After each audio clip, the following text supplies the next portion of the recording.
तो हेलो दोस्तों, आप सभी का स्वागत है हमारे यूट्यूब चैनल पे और मेरा नाम विजय पाल यादव है और सारी चीज़ें अच्छी हैं, मैं ठीक हूँ।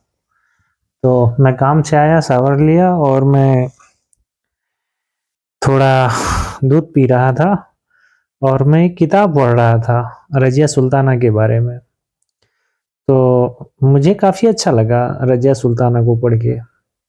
बहुत ज़्यादा नहीं पढ़ पाया लेकिन थोड़ा बहुत मैंने पढ़ा। तो रज़िया सुल्ताना जो है आज से कम 700-800 साल पहले 1200 ईस्वी में हुई थी और उनके पिता का नाम इल्तुतमिश था और वो दिल्ली के सुल्तान थे। तो क्या होता है कि वो दिल्ली के सुल्तान थे, तो उन्होंने कई शादियां की थी लेकिन उनके जो बड़े बेटे का नाम था फिरोज था। तो एक वक्त के बाद क्या होता है कि इल्तुतमिश जो है वो बोलते हैं कि मेरे सभी बेटों में जो है राजपाट करने की जो है काबिलियत नहीं है, क्षमता नहीं है। तो इसके बाद जो है मेरे मेरे बाद जो है मेरी बेटी जो है सत्ता को संभाल लेगी। तो उसने बाकायदा जो है अब मरने से पहले सारी चीजें लिख के अपना कुछ कर देते हैं कि रजिया जो है मेरी रियासत को संभाल लेगी। लेकिन प्रॉब्लम क्या होता है, जो उसकी पहली बीवी होती है वो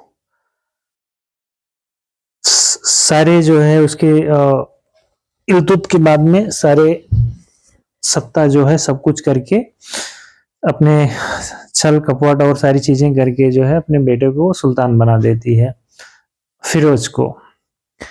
और हरम में जितनी और औरतें होती हैं, उनकी और रानियां होती हैं, उनको जितनी पुरानी दुश्मनी होती है, तो क्या करती है फिरोज जो इल्तुत मिस्र की पहली पत्नी है, सबको मतलब किसी को मरवा देती है, किसी को कुछ भी करवा देती है।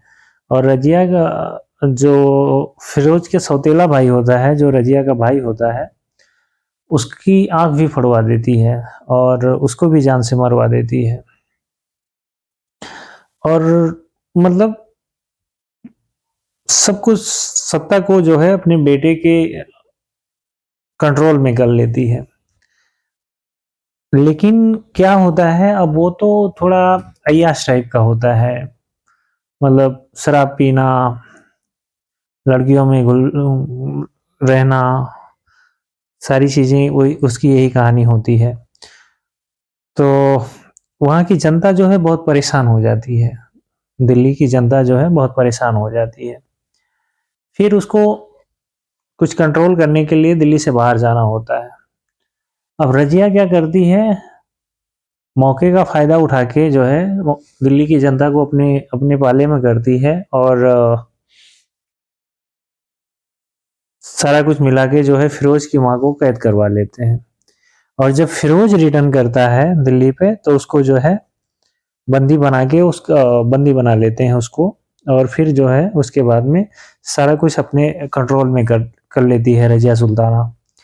फिर जब वो सारे मंत्री सारे कुछ एक सभा लगती है, तो बहस होती है और सारी चीज़ें होती हैं, डिस्कस होती है। तो बोलते हैं अब क्या करना चाहिए। तो रजिया सुल्ताना जो है अपने क्योंकि औरतों को बाहर निकलना उतना होता नहीं था और ऊपर से मुस्लिम महिला थी, तो पंचायत में या पब्लिक में या दरबार में जाना उसका वो नहीं था। तो अपने घर की खिड़की से अपना रुमाल हिलाते हुए बोलती है कि मेरे पिताजी ने जो है सुल्तान ने मुझे ही चुना था, लेकिन आप लोगों ने गलत आदमी को चुना और आज ये दशा है आप लोगों की।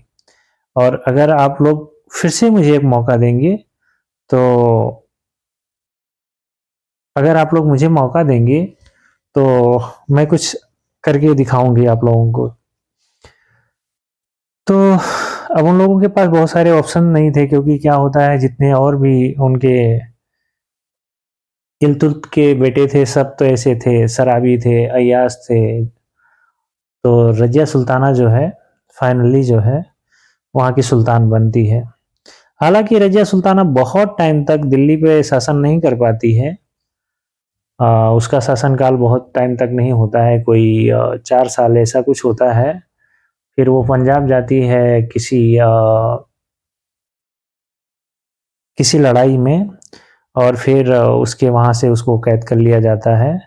उसके क्योंकि क्या होता है उस टाइम पे जो है, कोई भी एक औरत के अंडर काम करना या एक औरत के नीचे काम करना लोग पसंद नहीं करते थे।